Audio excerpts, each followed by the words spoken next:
start. We're 6 months. It feels like it's 6 minutes in, and this is a meeting that's hosted by the Mountain Park Community Association, where our mission is to advocate for our community, which is um, the Lilburn Mountain Park area. Uh, Mountain Park the is unincorporated Gwinnett and the southwest corner of Gwinnett, and we're really concentrating on the Five Forks Trickham corridor between Killian Hill and Rockbridge, but that's just where we're going to start.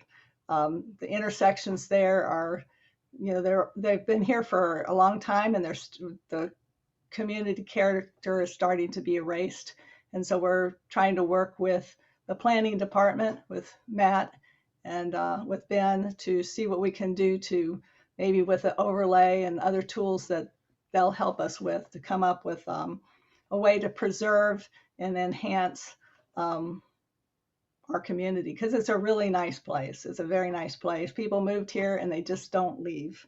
So, and we have good schools and all that other stuff.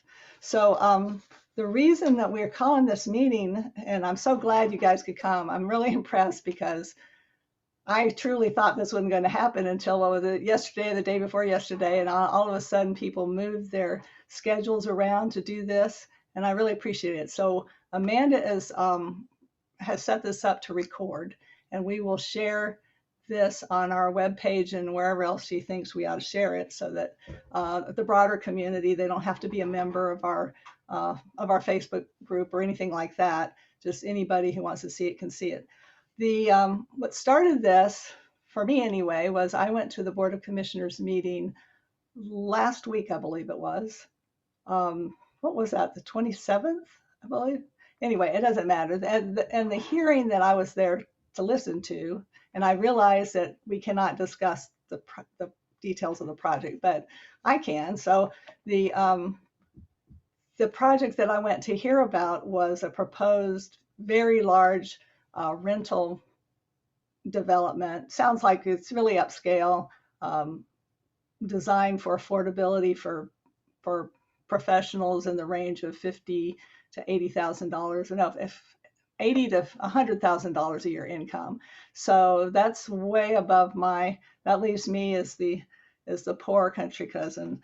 And it's nice to see that people can live here. And one of the good things about it, I can see as an upside, is that if people come here with that kind of income, they're going to want to have a place to shop and go to restaurants and that sort of stuff, which is something that our community, the Lilburn Mountain Park community, has been saying it would be really nice if we had some of that stuff. But at the same time, there's people who live right up against there who are worried about their backdoor neighbors. There's people that have to drive up and down the streets, and they're already quite crowded. And then the schools, I mean, we are booming, growing, and all these schools are becoming really full. And just as soon as a new building is built and the trailers go away, it looks like the trailers are going to have to come back.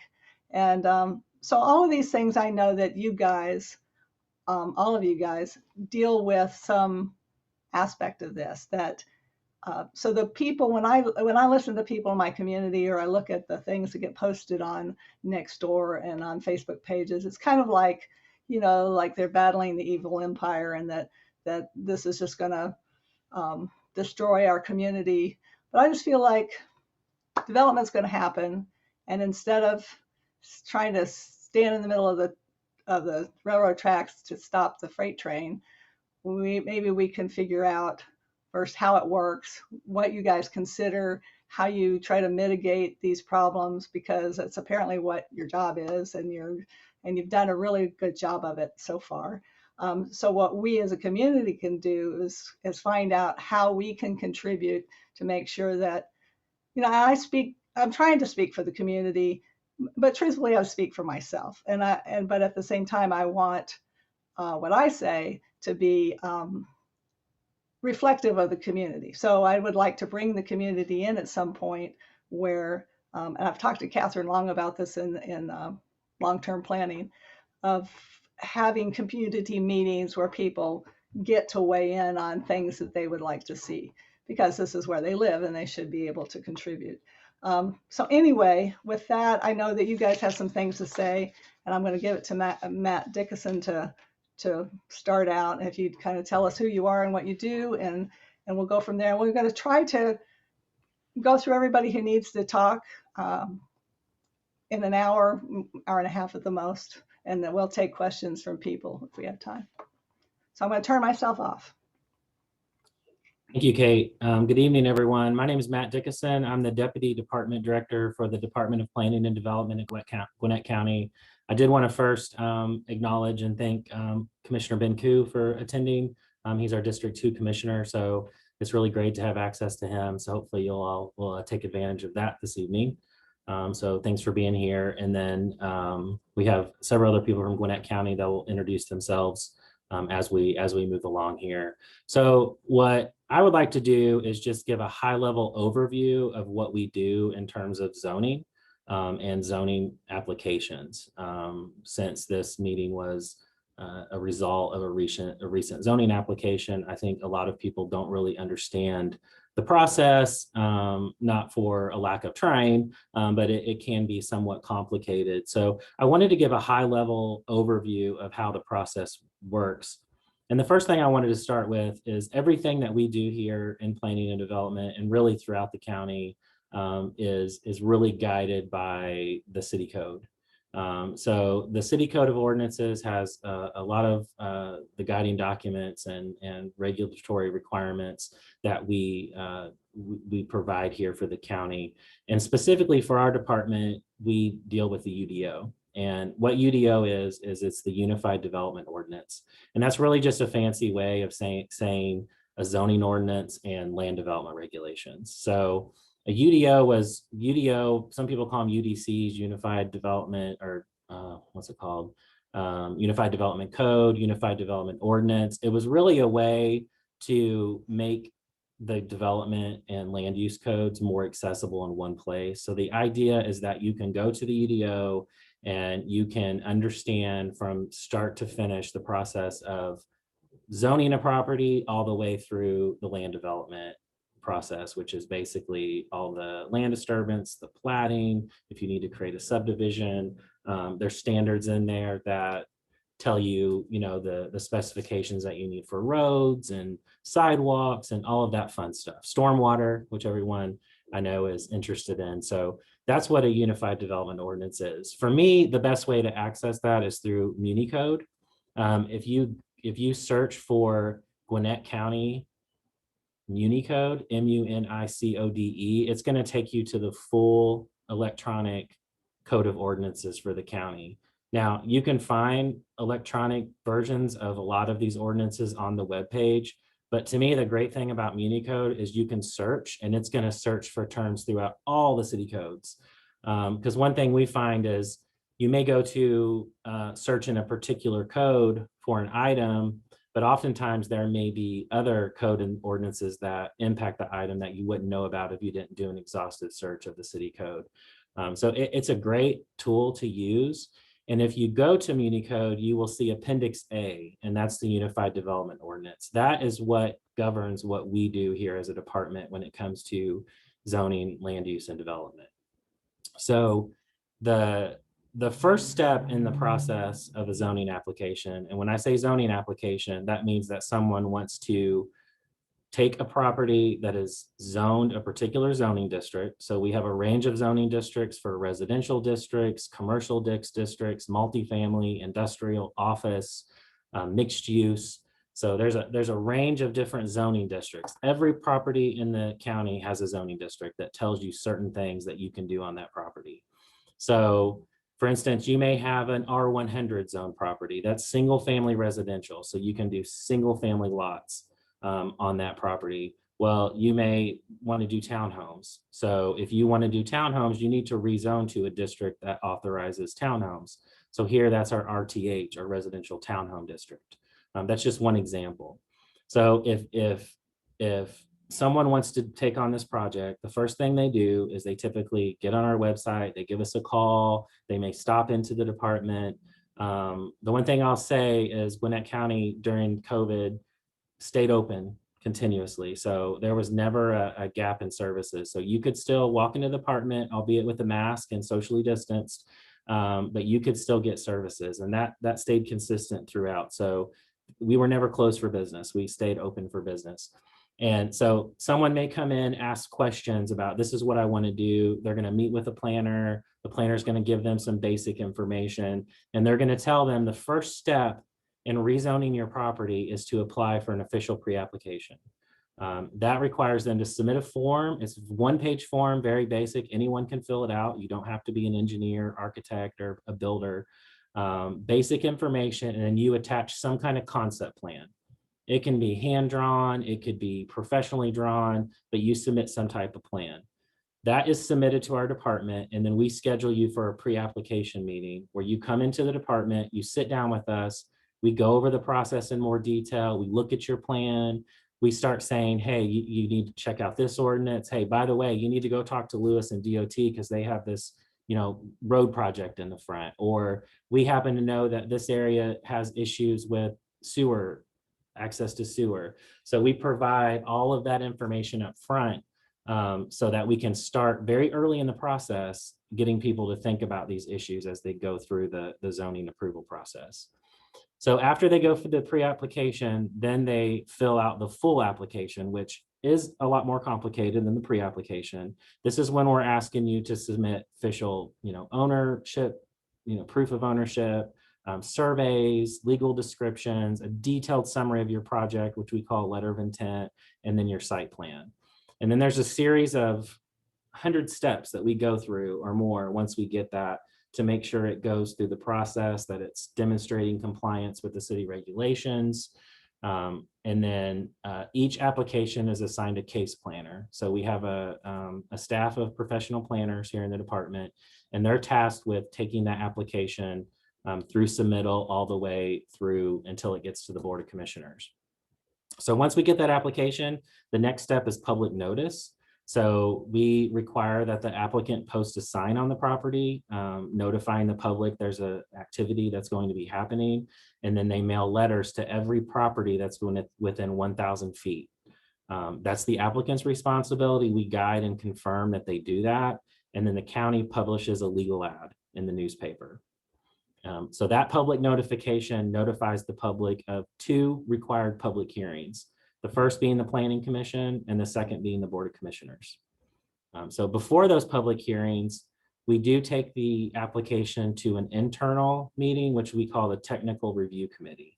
The Technical Review Committee consists of internal department staff, code enforcement, the Department of Community Services, Economic Development, the Environmental Health Department, Gwinnett County Public Schools, the Gwinnett Historical Society, all of the different plan review sections here in the department: building plan review, development, fire, stormwater, water, sewer, police services, the transportation department, and then water resources.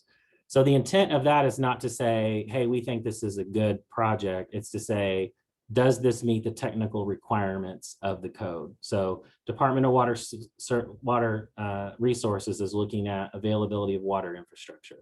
DOT is looking at, hey, are they meeting the sidewalk requirements? Do they need a deceleration lane?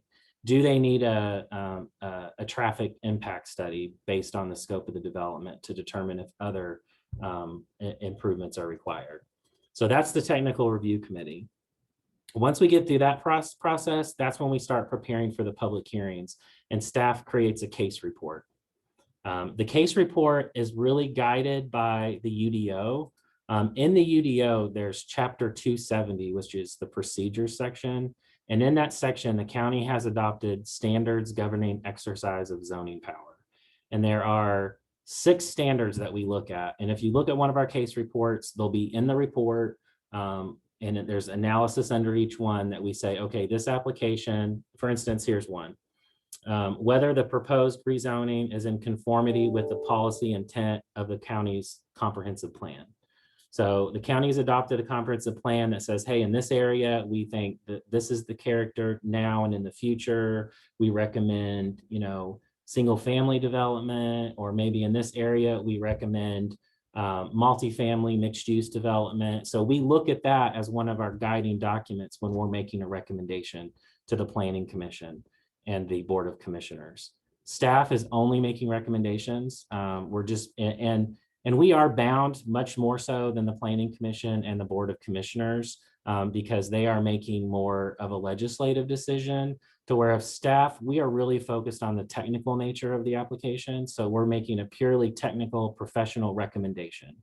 Whereas the Planning Commission and the Board of Commissioners, they get to take in what they hear from the public, what happens at the public hearing, other issues going on in the county.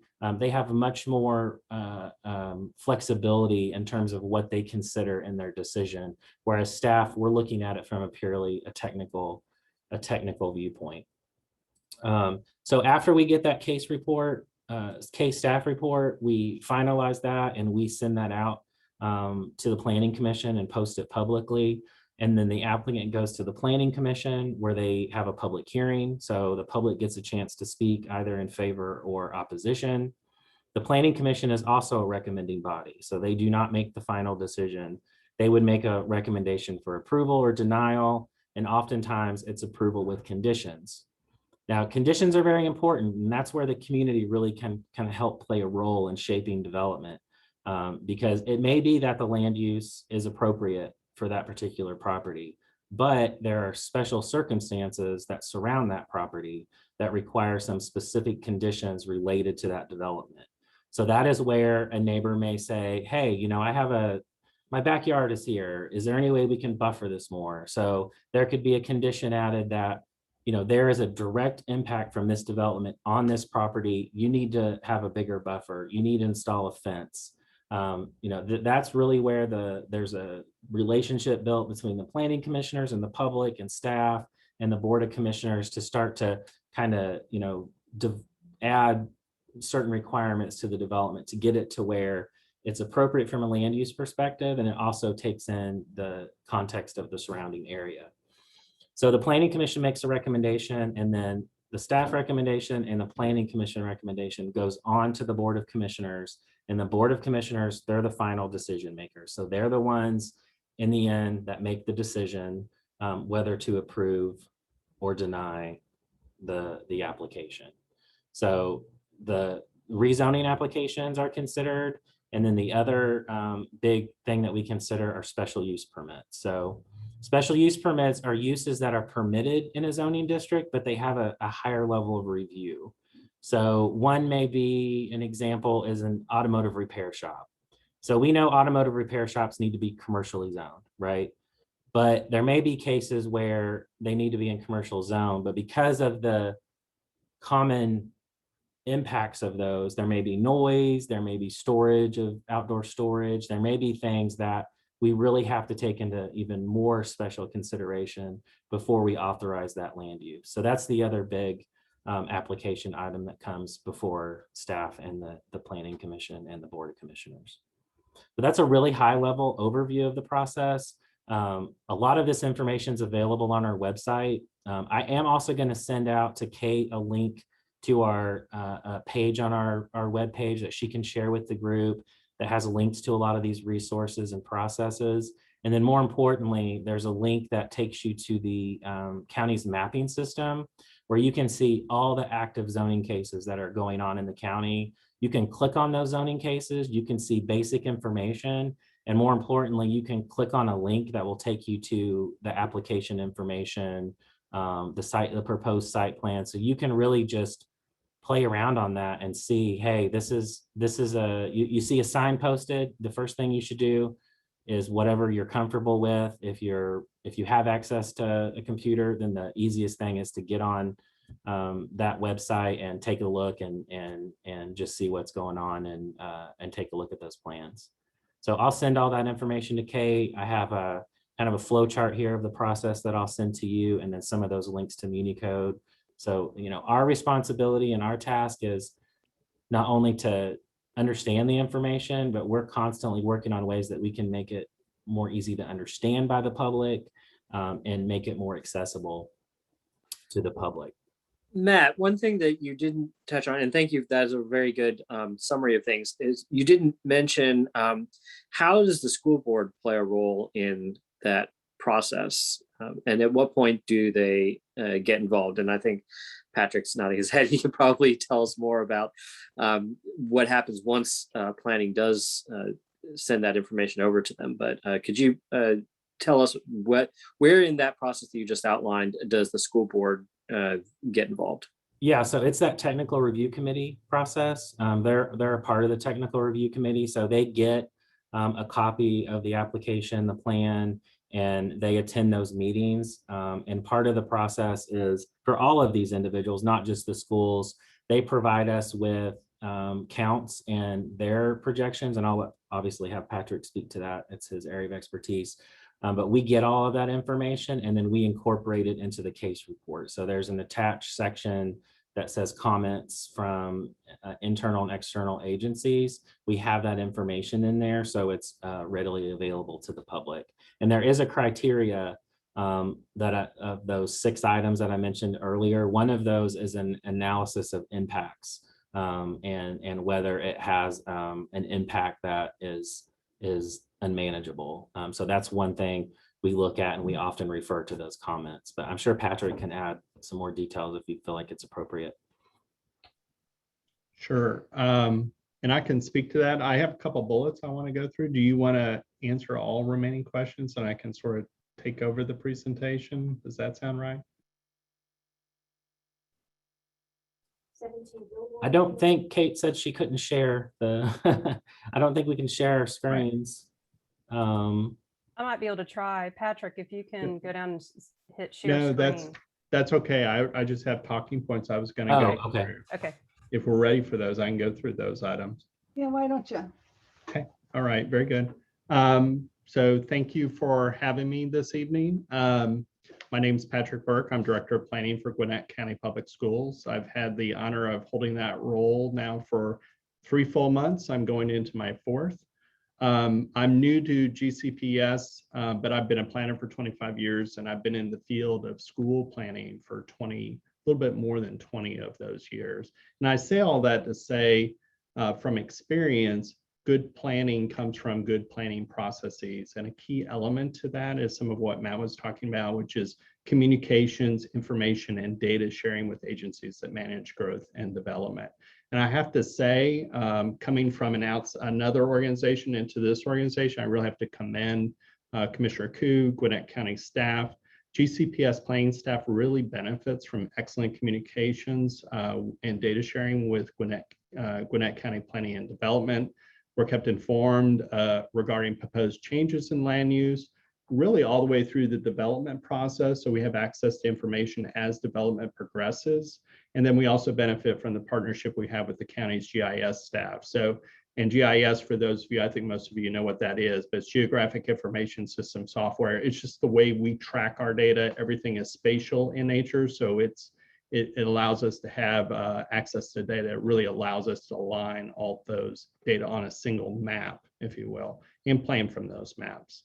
I will also say that's, part of this is very intentional. So the Board of Education, the superintendent, they've set policy, procedure, and practice to ensure an expectation of communication with local government who manages issues of development. So a little bit what Matt talked, I'll build off of that. Sort of how do we plan? How do we use projections? We do participate in the technical review committee, and we do provide information regarding what that development impact might look like. Those are generated typically by looking at comparable developments within a particular region. A certain type of development in Mountain Park may look different in another part of the county in terms of number of kids it might generate. So we really do try to do, it's almost like a housing study where we look at comps or things that are similar in development style to determine what those impacts are. Please understand that's assuming when something is approved, fully developed, and fully occupied, what the potential impact is. And that's based on kind of averages of what we see in a particular area, if that makes sense. one of the key processes school planners manage is the whole process around enrollment forecasting. And somebody asked the question in preparation for this meeting, do we plan from projections? And the answer is yes, we do.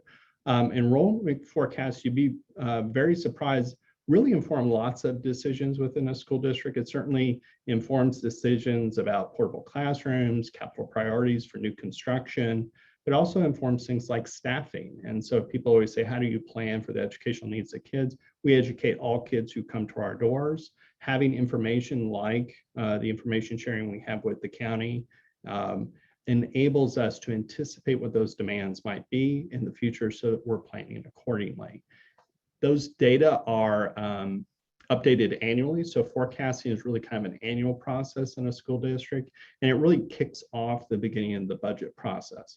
Now, I say it's annual, but it's really an annual culmination of ongoing work throughout the school year. So meaning that development's constantly occurring, land use is changing. We're just watching those data, providing inputs, and then ultimately, just like any public agency, we have to respond to the demands that new development put on school systems. And, and sometimes it's within the context of the bigger forecast. It's easy to go to a development impact statement and say, okay, we're going to have 50 more kids show up at a school or 100 more kids show up at a school. But it's really a little bit more complicated than that. That data is an input into our forecasting methodology for that enrollment forecast.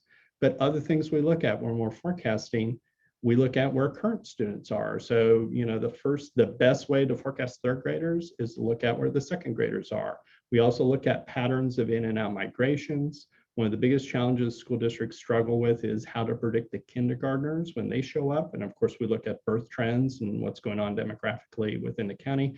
All of those data, changes in land use, development impact, and those factors I just mentioned, all come together into that annual forecast, which again is reviewed every year and updated every year.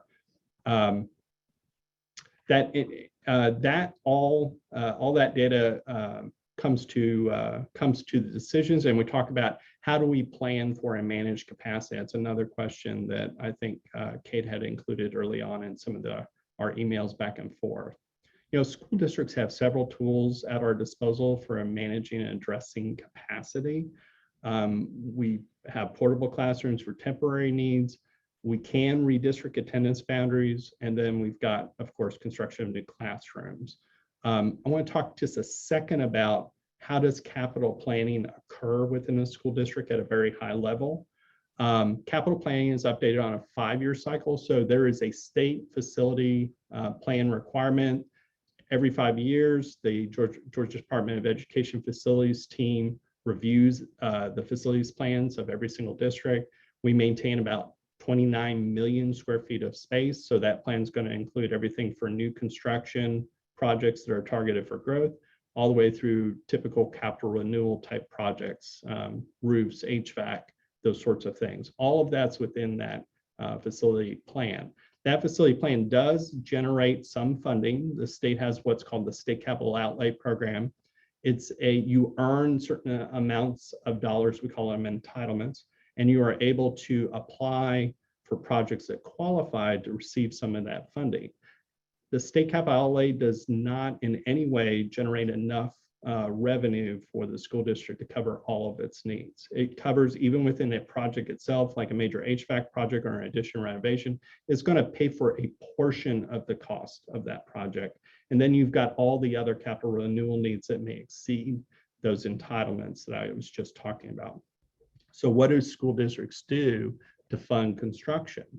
Well, there are funding and financing mechanisms available. Of course, you can go to property tax, you can go to bond, which can be paid back by, and through referendum, which can be paid back by East Blast or debt service on your property tax.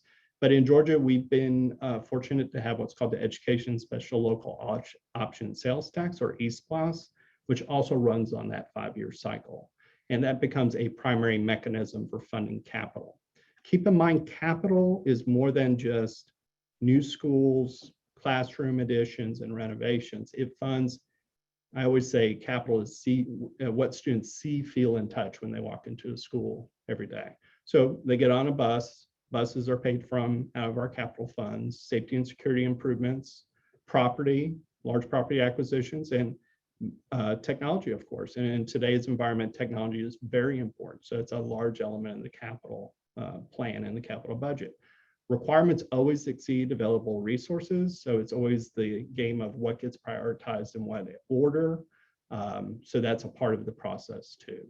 And obviously we update our capital plans. We bring those to the voters on when we go to an ESPLOS, and thanks to the voters of Gwinnett County, we've been successful in funding many projects over the years to deal with overcrowding and renovations and all of the other things I just mentioned.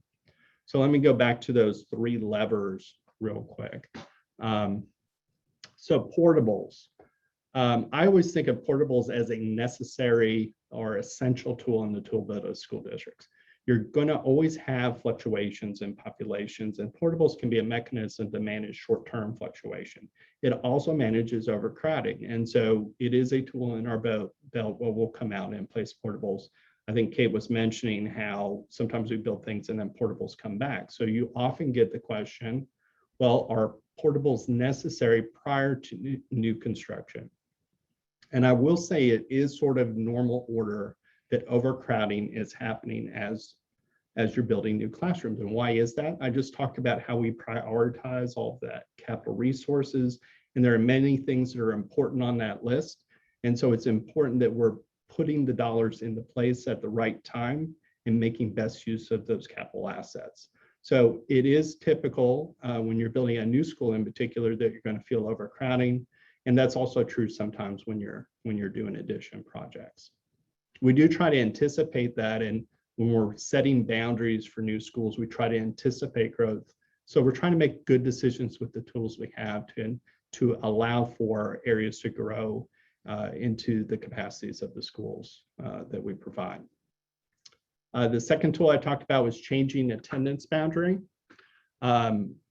Just so everyone understands what I'm talking about, every school has an attendance boundary. Obviously, it creates the demand for the capacity, for lack of a better term. So, we update our forecast annually, as I just mentioned, and we evaluate capacity as part of that. Populations fluctuate, so we try to be sensitive to the fact there are fluctuations prior to considering redistricting, but it is a strategy that you can use to fully optimize, is what I might say, optimize the use of available capacity within your facility inventory. GCPS is very strategic and deliberate about the use of what we call clusters, and so parents on the call understand this.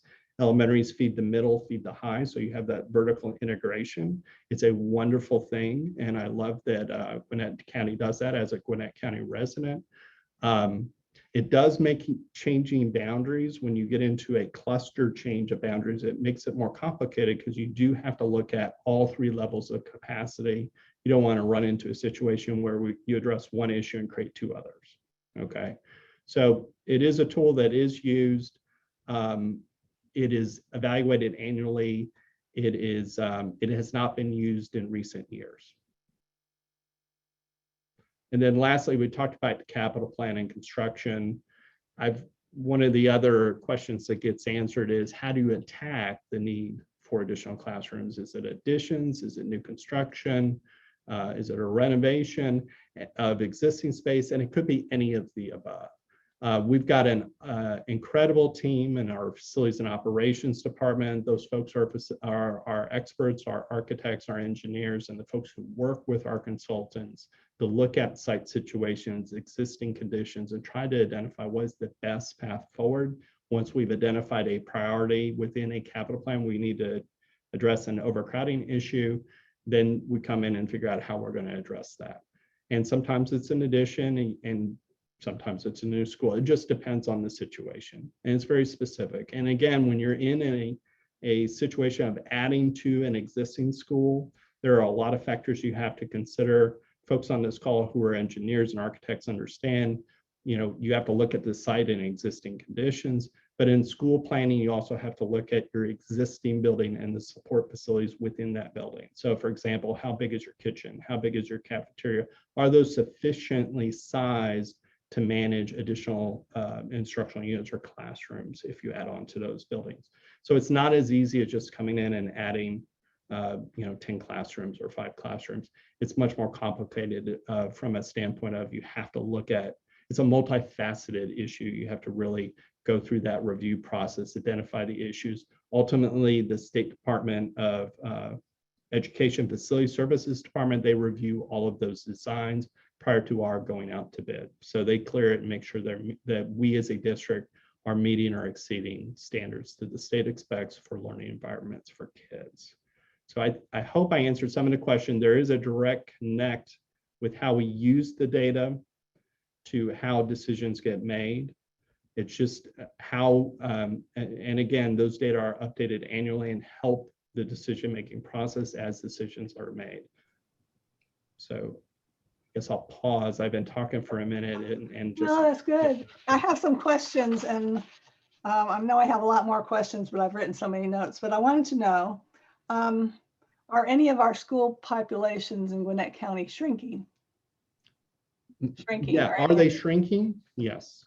There are parts of the county that do shrink, and we've seen, and in fact, in the, I can't remember if it's the current or last capital plan, please forgive me because again, I'm still fairly new in the role, but we had anticipated some growth in a part of county that did not materialize. And it was really not a lack of growth, it was a decline of population. So it does happen, yes. I mean, and neighborhoods go through cycles. What I always say when you plan, you have to plan for not the peak of demand, but something below the peak. What you see typically in a new construction subdivision or development, particularly in subdivisions, the first group that comes out of those subdivisions is very homogeneous in how they look. The family ages tend to be fairly similar. The kids all come through the system at the same time. And it creates sort of this wave of demand for school services. You have to watch that wave so you don't overbuild your environments, but you also have to meet the demands of our students. So what you see is that first group comes through, the housing turns over, and then it sort of hits, there's a term for it in planning, we call it maturation rate, where it hits a sort of constant generation of how many students come out of that neighborhood over time. It fluctuates, demographics matter. As we all know, you hear on our news outlets, there's been a lot of talk about birth rates are declining. Those are all things that you have to look at when you're looking at the demographics and housing trends, if you will. So do they decline? Yes, they do. There are parts of the county that are increasing and parts of the county that are decreasing in enrollment. This is something I asked you about when we spoke briefly, because I'm just looking at my own neighborhood. I live in the Canary States, and I'm not an original person here, but the house is 50 years old. This is a part of the county with septic systems, and so that just means that we've been here a while. And in my own neighborhood, people don't leave. I mean, they came here and they raise their children here, and some of them, when they leave, their children buy their house. But that's kind of it. So to me, if I'm just looking at my neighborhood, I'd think, how is this supporting the school? Because you have to have kids going to school to keep your school up. I realize that's not happening all over. And then now we've got Lilburn in particular, who's building gobs of townhomes, and I guess all around there's new development. We've had new development here, which were just standard single family homes. So things are changing, and you have a better idea of which way they're going, if it's make a difference. Yeah, and I will say development is definitely moving. I mentioned the birth factors and parents are having fewer kids, but the reality is there's a lot of development going on in this county, both within the county jurisdiction and the municipal jurisdictions. You mentioned Lilburn. I think that's true. And we all see the housing bubble that's out there because we're seeing the price of housing. Sales aren't as minor. So anyway, demand is up, prices go up. So developers are responding to the situation, right? There's a lot of building going on, a lot of multifamily throughout the county, in all parts of the county. So I think I moved away from the original question of the statement, but yes. That's fine. That's fine. The other thing I wanted to ask you, and this is probably not appropriate for right now, but it's maybe we can carry it on in some other conversation, is that I feel concerned that, you know, not to name names and cast any dispersions, but people are, you know, they move here. I'm in the Parkview cluster, and people here are very proud of their Parkview cluster. We're right next to a very nice place, the Brookwood cluster. I think people are just as happy there. And then we have some other areas where people, I'm thinking, well, is there anything we can do to make, and this, we can save it for another time, but is there anything we can do to our neighboring clusters that people don't want to be moved to? Because I mean, I need to know what the, you know, what's the limiting factors. And like I said, we can talk about that at another time, but I just feel like if we're leaving some people behind, then maybe there's something we could do to make sure we're not leaving people behind. And then, so there wouldn't be so traumatic if you were to be redistricted, that it's just like, they're all good. Maybe some are better and the broad jump than others, but you know, so anyway, now we can come back to that some other time. I'm really happy to see about this. I think Matt talked about the maps with the active GIS and links to applications. I'm glad you mentioned that, so I'll hold you to that.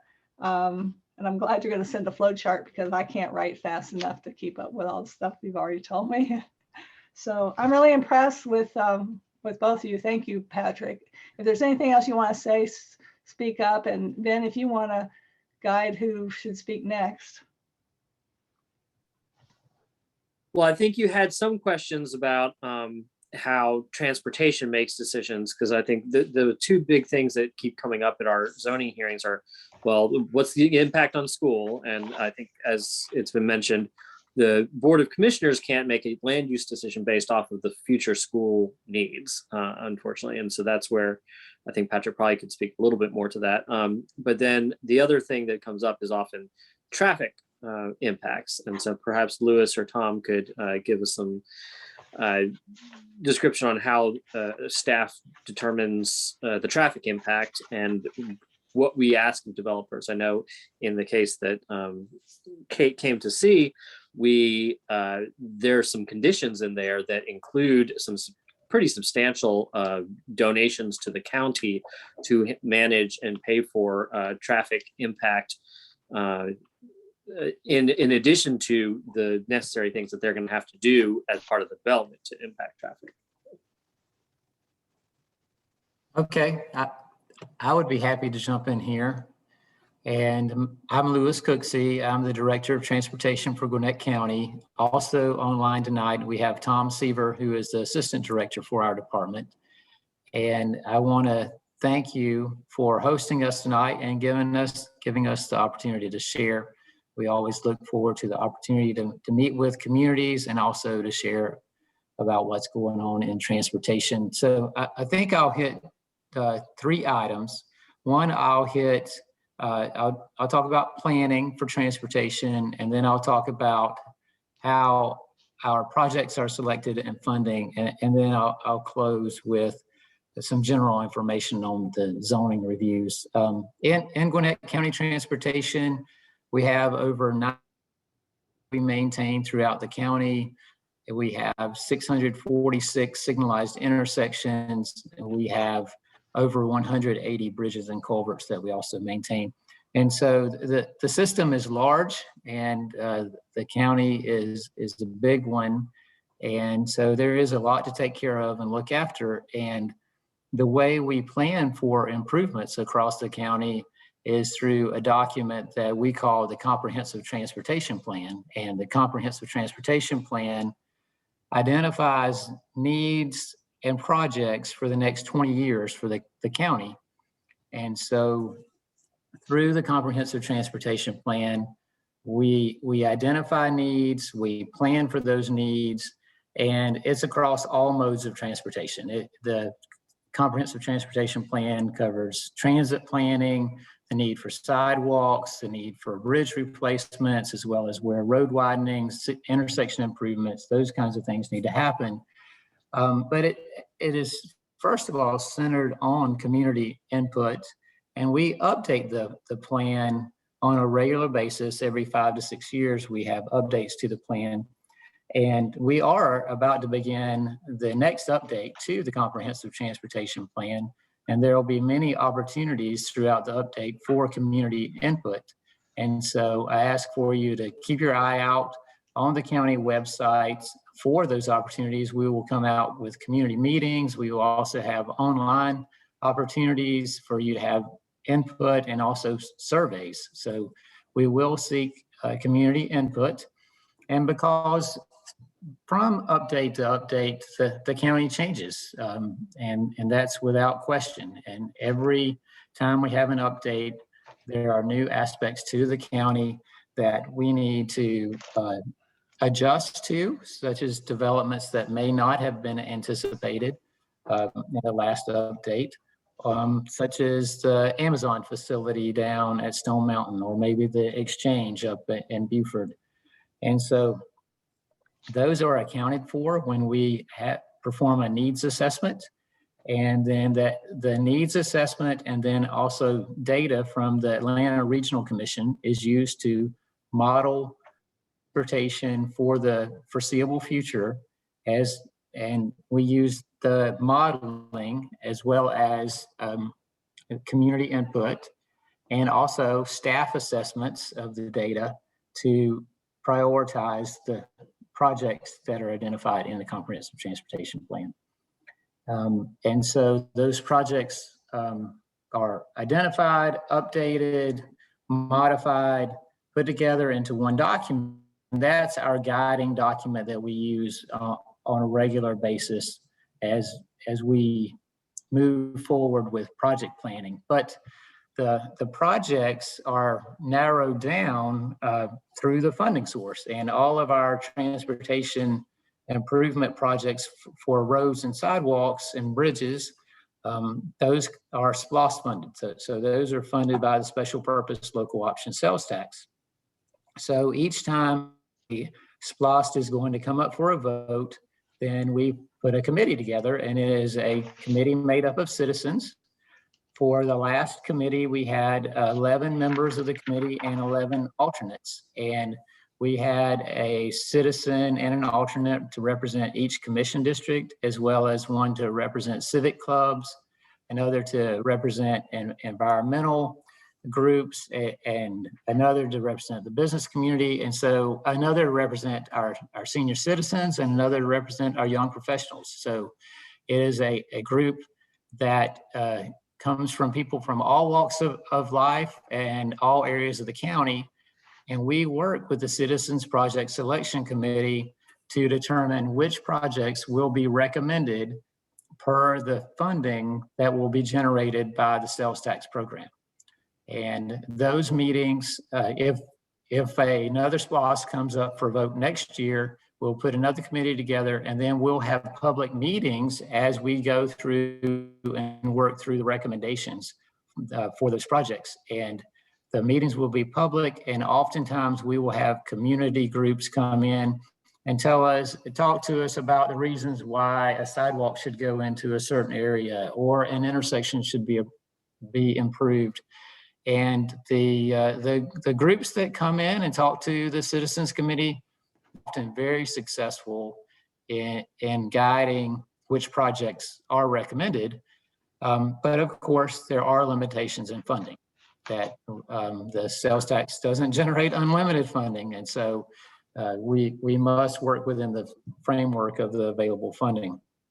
But those recommendations from the Citizens Committee then go to the Board of Commissioners, and those are the projects that we work on for that SPLOST program. The current program that we have was approved by the voters in 2016, and then collections began for the program in 2017. And those collections will continue to April of 2023. So it was a 6-year SPLOST program, and all of the projects are already identified for that program. But of course, all the collections are not in, so all the projects are not completed, but they are all underway, and we have had a number of them have been completed. So that's how our projects are planned, and the projects are identified through various sources. It could be through, we do have counts of traffic for every county maintained road, or well, for every collector and arterial road throughout the county. We have counts on those, and we look at the counts and we compare that to the number of lanes currently available. So we use that data. We also get citizen requests on a regular basis through our service request system that's online with the county. And so we analyze every request, and if a new project is identified, we enter it into our database for consideration. So it is a very much citizen-driven process for planning and then for project selection. And then for the zoning applications, we do review in Gwinnett County Department of Transportation. We do review each application, and we do work with Matt and his team in planning and development as they put together comments and also recommended conditions for each application.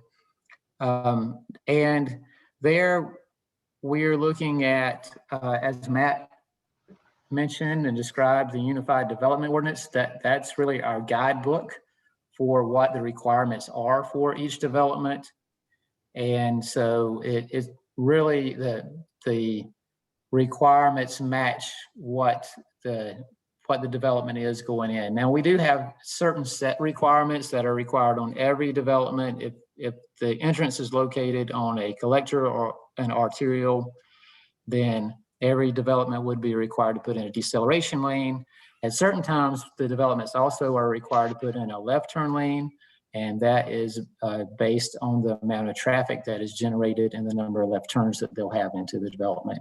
And then every development is required to put in sidewalks. And then there are also a number of other factors that may or may not be required, such as whether or not they need to improve a nearby intersection. And in those, we oftentimes will ask for a traffic study to give us the data that we need to fully assess whether or not those improvements are required. So I think that's, I know we're approaching 6:30, so I'll stop there and see if anyone has any questions. Does anybody else? I have a few. Does anybody else have some questions? Okay. A couple of things. I'll try to be quick. On the opportunity for community input, is there a way to be notified as opposed to that I have to keep checking the county website? And yeah, I mean, there's like, can I sign up for a notification? If you send us your contact information and email address, we do keep a contact list on hand in Gwinnett DOT, and anytime we put a Citizens Project Selection Committee together, we do email our entire contact list. And so we do at times send out email blasts about things like that. Okay, and just for the people that are here from the community and anybody who's going to watch this video at the end, it would be really nice to get some like a subcommittee together for people that keep track of this sort of thing, as well as zoning. There's things, there are websites, or what do I say, newsletters, announcements that go out, alerts is what I want to say. I can't do all of the things. I can do some of them, but I can't do all of them. So that's good. Thank you for telling me that. Let's see, the needs assessments. Okay, this is a couple of things that are personal. It's personal to Mountain Park. At some time, we met Lewis and Tom.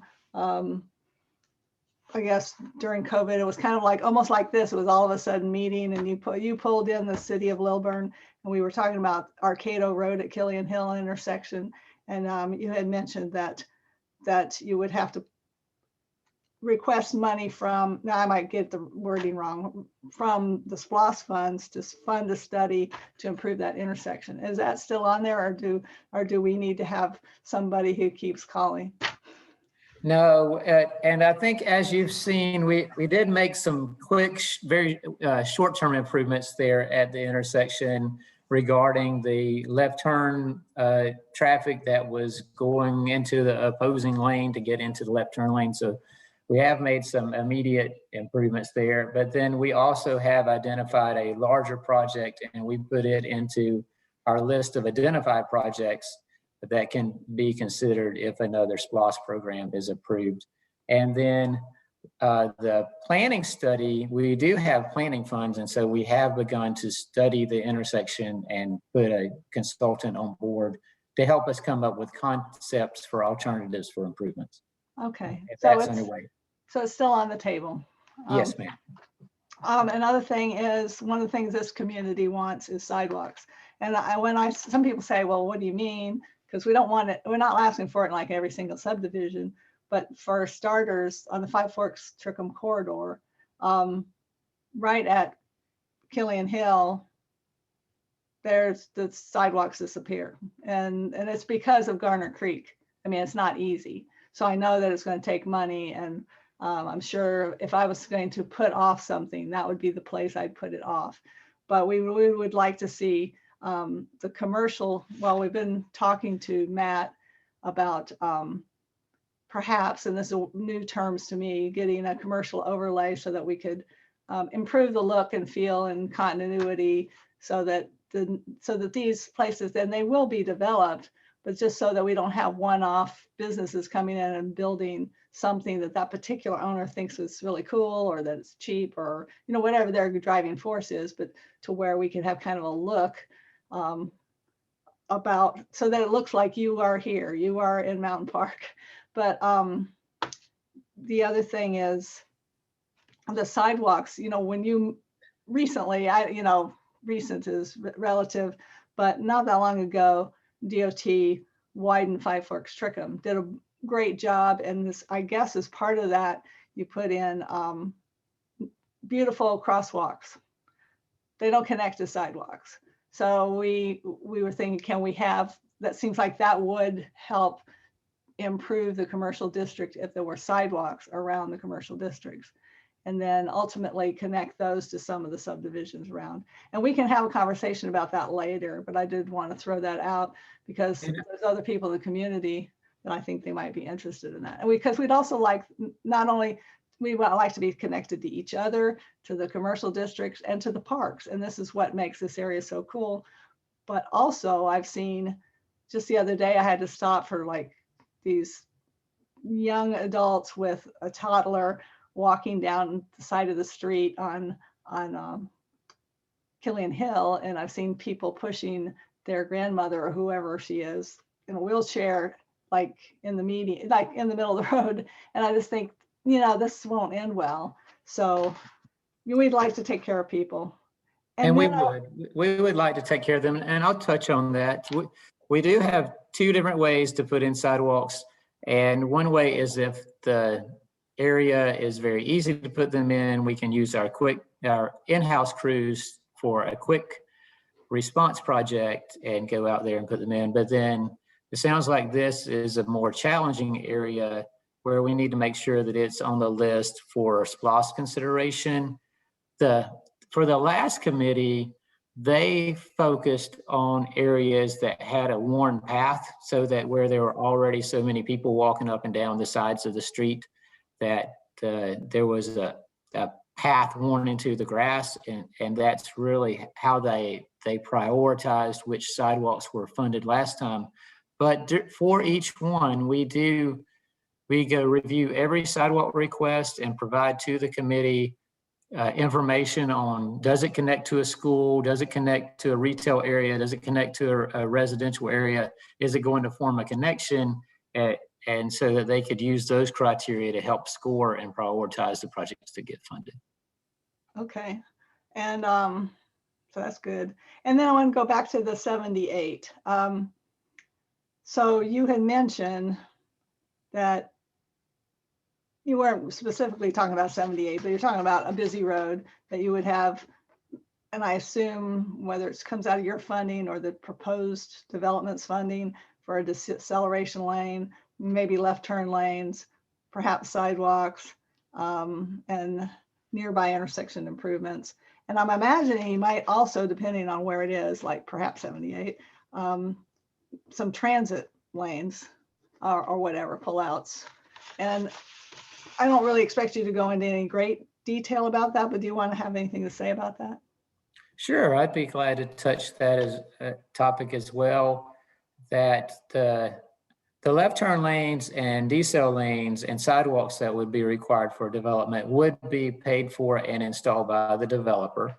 So those improvements are requirements for the developer to install. Now, for other improvements up and down 78, currently we do not have a transit route along 78. But we have had discussions about that recently, and we are looking for opportunities to put in a transit route there in the near future, and making budget requests to do so.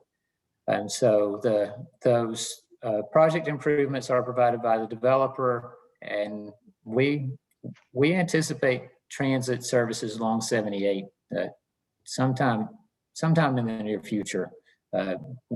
We agree with you that there's a need there, and we look forward to providing the services.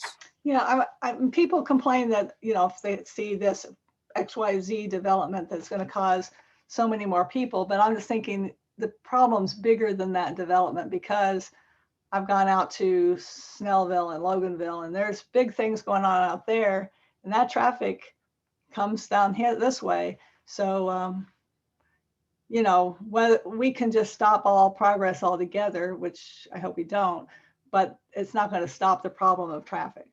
It's coming. So anyway, I'd like to hear more about what you're doing as it unfolds. And if anybody else has any questions, say so. Otherwise, I'll let you off the hook. I really appreciate your time, Louis. Thank you. Okay. Thank you, Kate. Thank you for the opportunity to share. We appreciate it. Rich, did you have anything that you wanted to share or add about any of your thoughts as far as development on the 78 corridor? Well, yeah, the 78 it's a dynamic road, and there's always a lot of different land uses that are changing over time, and this mobile home park, that is really extremely well hidden, will not be the last redevelopment project that happens there. So, what I would recommend to the community is to stay involved, and when these rezoning requests come in, come out and voice your concerns and meet you. We can meet with the developers. I mean, I think the policy that Anthony and I try to encourage on the Planning Commission is for developers to meet with the community, explain to them what they are doing, what they want to do with their project, listen to the community's concerns, and see if they can come up with a way to address the community's issues. A lot of times, I've personally seen a lot of projects come up where the community and the developer have gotten together, and they have come out with a win-win, and the project is a lot different than the developer originally envisioned when he went in. So you can absolutely have an impact, and for the betterment of the community. Just keep an open mind. Really, I would also say really search and figure out what your best interests are. Like, for example, this not to comment too much on this the mobile home park rezoning, but Kate, I think you made a great point when you said it's not going to remain a mobile home park. I mean, they've already removed all of the mobile homes and relocated all the residents, and it's going to be developed as something. And so the question is, what is the something that is in the community's best interests? You really have to kind of think about that. I would say in maybe a little bit of a long-term process for you guys. There's lots of community associations around Metro Atlanta that have done that. You know, Dunwoody Homeowners Association is an example. They have a land use committee that they where they comment on rezonings to the city and whatnot, and developers go to them and make presentations to them, oftentimes before they even make a rezoning request to the city. So, you know, you guys can absolutely have a very positive impact on the future of development in the 78 corridor.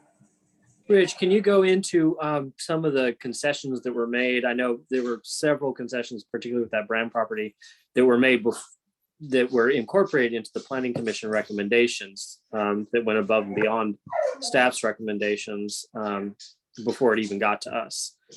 Yeah, I'm trying to remember now what the specifics were, but we did work with Brand Properties, and they actually they looked at their land plan, and they changed their land plan, over the course of the process during the Planning Commission meeting. There was a community meeting that was held. Brand Properties listened to the concerns of the community, and I'm sorry, I can't remember the specifics about what got incorporated now, but there was a lot of back and forth, and they did, I think, reduce the number of lots that they had originally contemplated and whatnot in there, and I think they made some concessions on their community facilities as well, some of the HOA facilities. And also, I think they added some additional buffers towards the residents who would be adjoining them, right? Yeah, I think you're right. That's right. So, the other aspect to that is, and I know that I think we've mentioned that there was some additions for the transit, that there's going to be $200,000 given to our transportation department. Matt, did you put together that comparison of the category 3 to category 4? Did you guys get that together as far as so that we can kind of see what really is the distinction between a category 3 and a category 4 from a design perspective? Yeah, we have a working draft that we can share with the group. It's not easy to put in a kind of a one pager in terms of all of the requirements.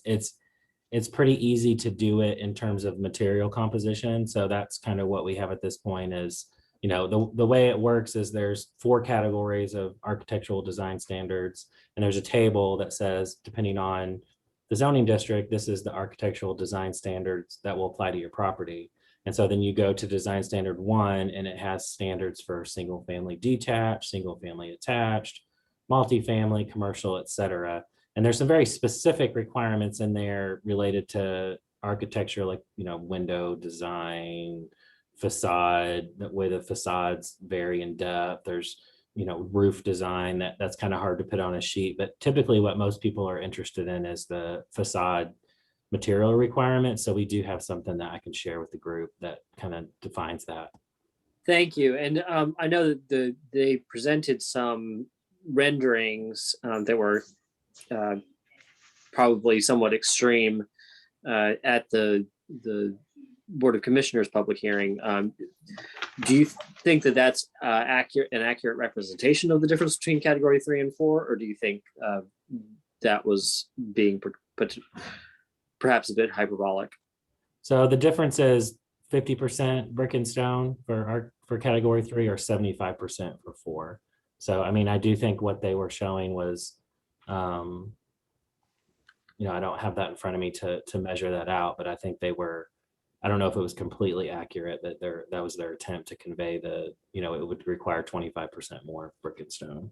So if we went with category 4, what they presented as what they wanted to do would not be approved, but the other, correct, the category 4 one would be something that would be approved. Correct.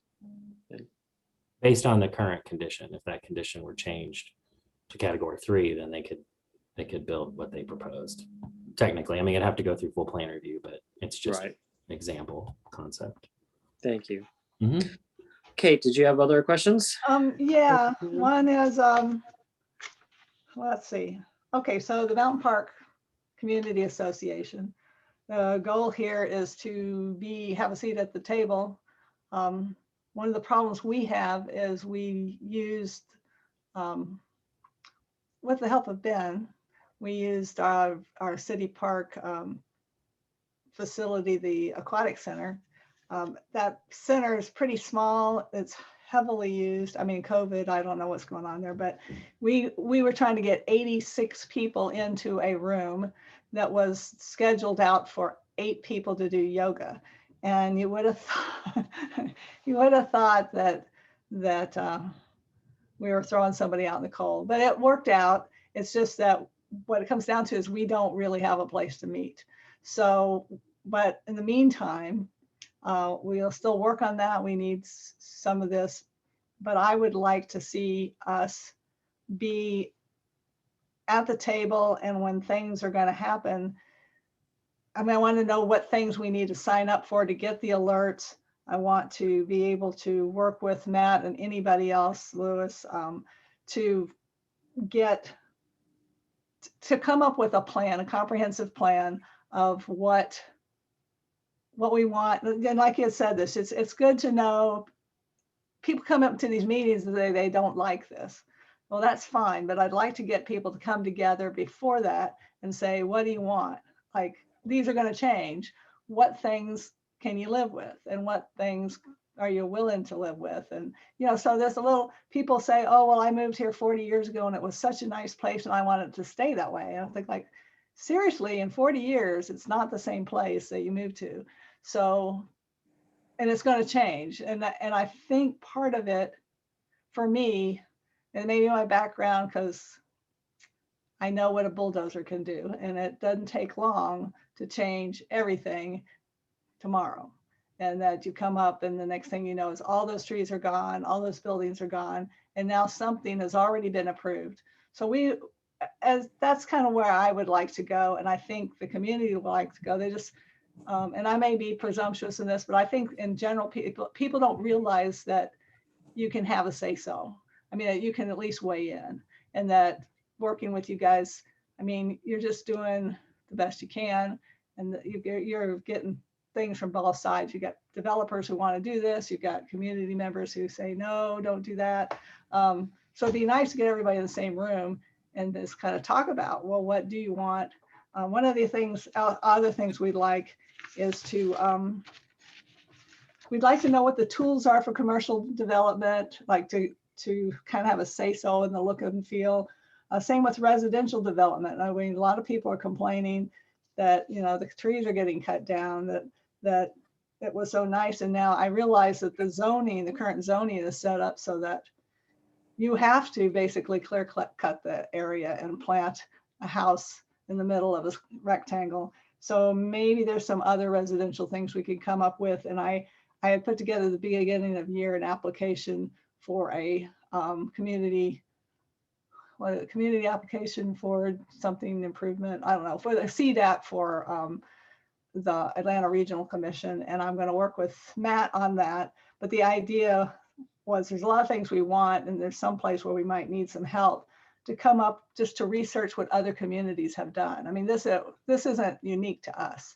I know that Chapel Hill, North Carolina has done stuff. I'm sure there's places all over the country that have come up with alternate plans where you can have just as much density, but at the same time, maybe taking into account those millennials who don't want to have yards to maintain. Maybe they would like to have a forested area out behind that's basically been deeded over into perpetuity as part of where they live. I mean, I don't know. That's just a thought.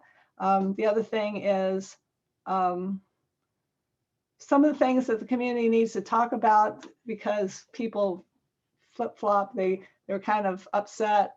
I'm not, this isn't everybody. Most people we're grateful to know what's going on.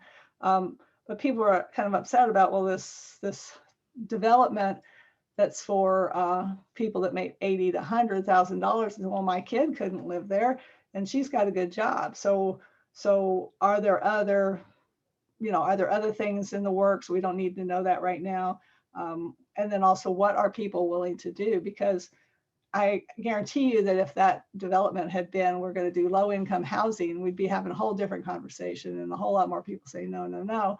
So we just need to bring people in.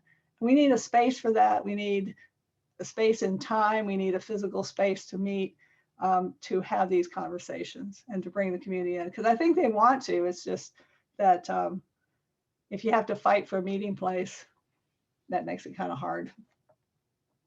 Well, I do want to point out that, like Rich said, that there was a community meeting held. Rich, was that virtual or was that in person somewhere? It was in person, and it was at the hotel that is nearby the site, on East Park Place. I think it's on East Park Place.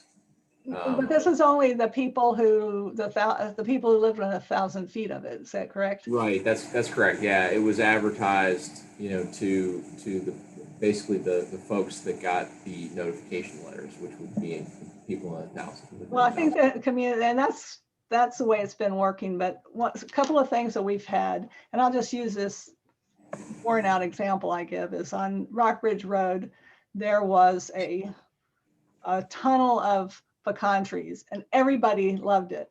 I live nowhere near 1,000 feet from it, but I drove through it 3 or 4 times a week. And every time I'd go through, I'd think like, oh, this is so nice. I hope it doesn't get cut down anytime soon.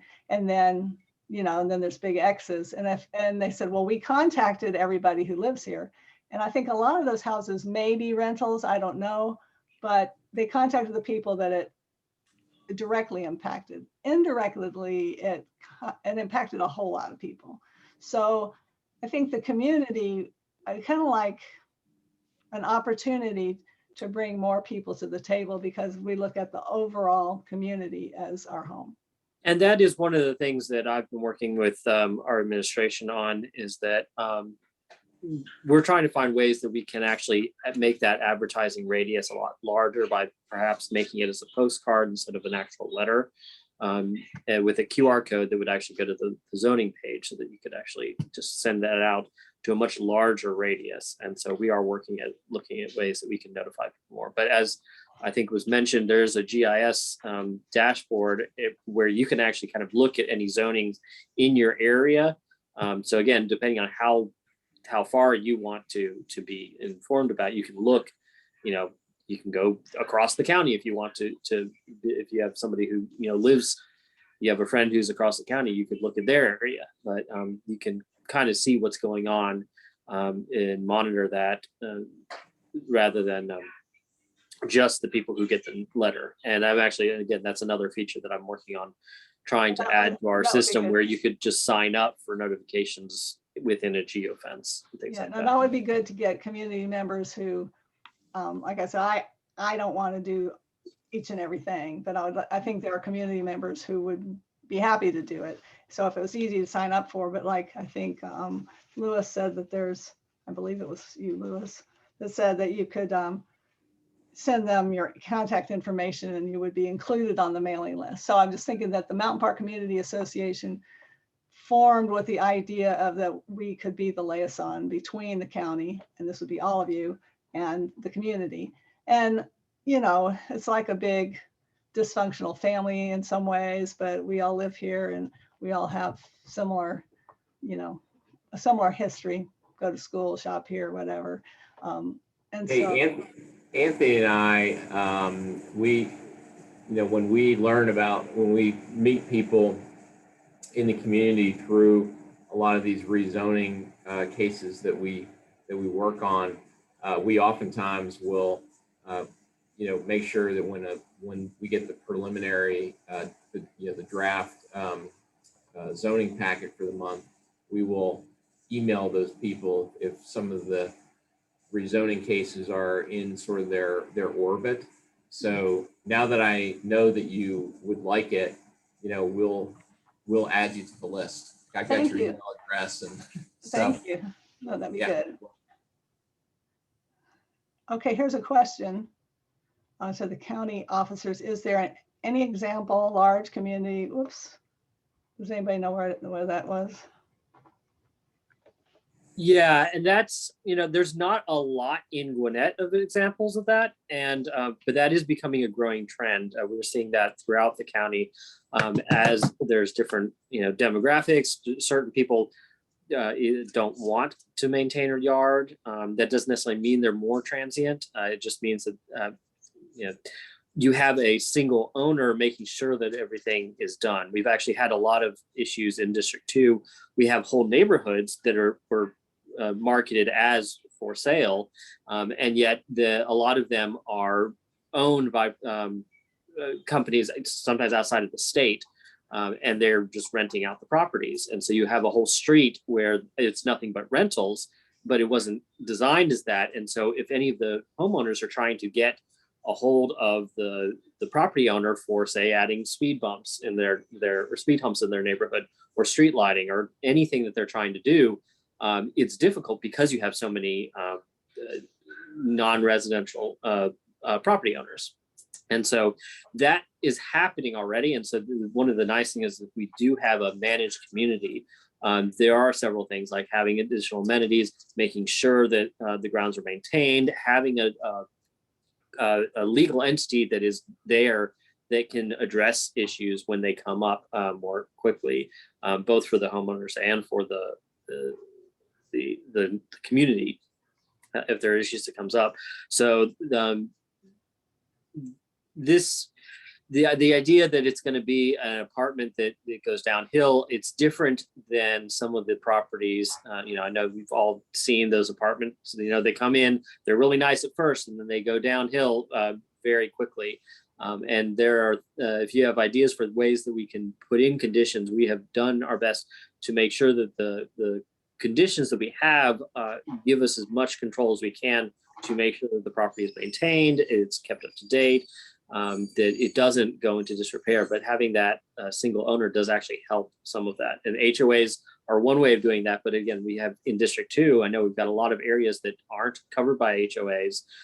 They don't have a homeowners association to hold people accountable. They're voluntary HOAs, like my neighborhood, where we can't put a lien on somebody's property if they're not keeping things up. And so it actually does fall back to the county to do that code enforcement. Okay. And again, there's nothing that restricts their building materials or their configuration, the size or quality of the development. None of that applies for a lot of these communities. Again, if it was zoned as R75, you could have 100 different rental owners, and it could still be for rent. It just wouldn't be all under one management entity that could make sure that the whole community maintain that look and feel, because there's there are neighborhoods where we've had HOAs put in place, and whoever the property manager was not a good property manager, and it's gone downhill. We've had issues with that as well. So just the sole fact that it's a rental community, I don't think necessarily means it's going to be either transient or degrade in any way, shape, or form.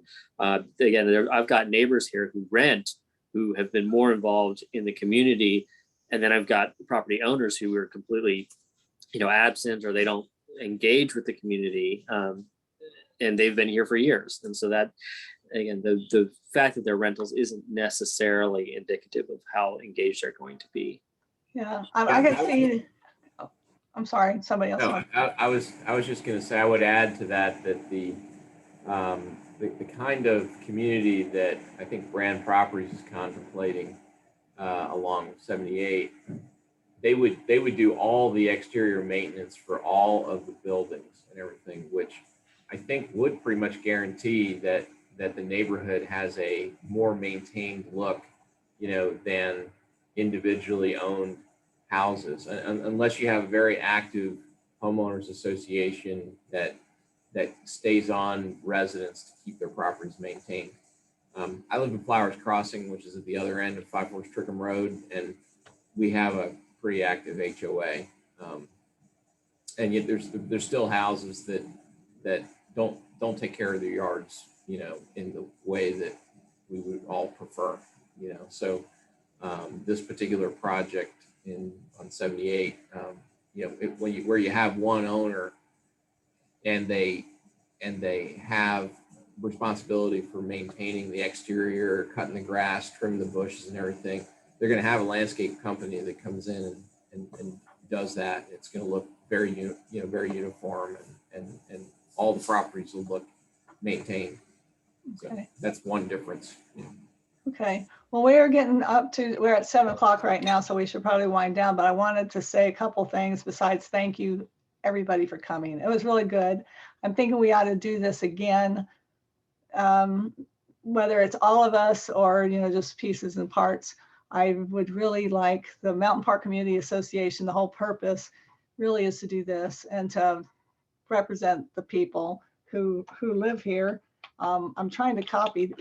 There were more questions that I wasn't watching that I don't know if we can get a copy of them all, but I would maybe copy them and send them to people.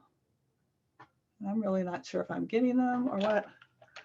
But also, I would like to maybe down the road talk a little bit about what the plan is for 78. And I think that should maybe be a different about what's your plan for 78. And the other thing is a plan of how can we work together to, I have it written here, of course, can't find it, of, how the community can have a voice in the decision and work towards getting our little community be, how we can work towards getting some upgrades and sort of push the direction of how the look and feel of the community. This is a really lovely place. We have Five Forks Trickham has 5 parks, we have 2 libraries, we have a fire department, we have lots of grocery stores, we're near all kinds of medical facilities, really right here, or the hospitals, right by 78. You can blow into Atlanta, you can on I-25 and go anywhere, and or you can go to 85. But also, we have the schools, the parks, and we also have the Yellow River, which is a natural water park, water trail, and all of those things I think are, if they were concentrated on, this is just like, you wouldn't have to work too hard to make this be someplace that would be just where people already want to come here, but a place that people know, hey, Mountain Park, I want to move there. So anyway, I'm sure there's things that I meant to say and I haven't. And but anyway, I really appreciate you coming, taking the time, and I'll try to see if I can get all of these messages and send them out to whoever should answer them. And then I can get the information from you, and hopefully we'll have somebody besides me who will kind of compile some of it and put it out in a summary. That would be nice. So does anybody have anything else they want to say? Are you hungry and want to go eat? Thank you, Kate. All right. Thank you very much. I sure appreciate it. Thanks, Kate. Thank you for organizing this. Yeah, it was really nice seeing you guys. Thank you. Thank you, Kate. It's good to see you. Good to see you, Lewis. And Take thank care. Thank you, for coming, Patrick and Lewis and John and Rich for all joining us. It was nice to meet Patrick and Rich. I appreciate that. And I appreciate you, Ben, for pulling strings or whatever you did. I thank you. So could Chrissy and Wanda, and is anybody else here, Nikki, stay? Anybody else that's in the core group? Okay, so we can just talk a little bit, debriefing what we've got and figure out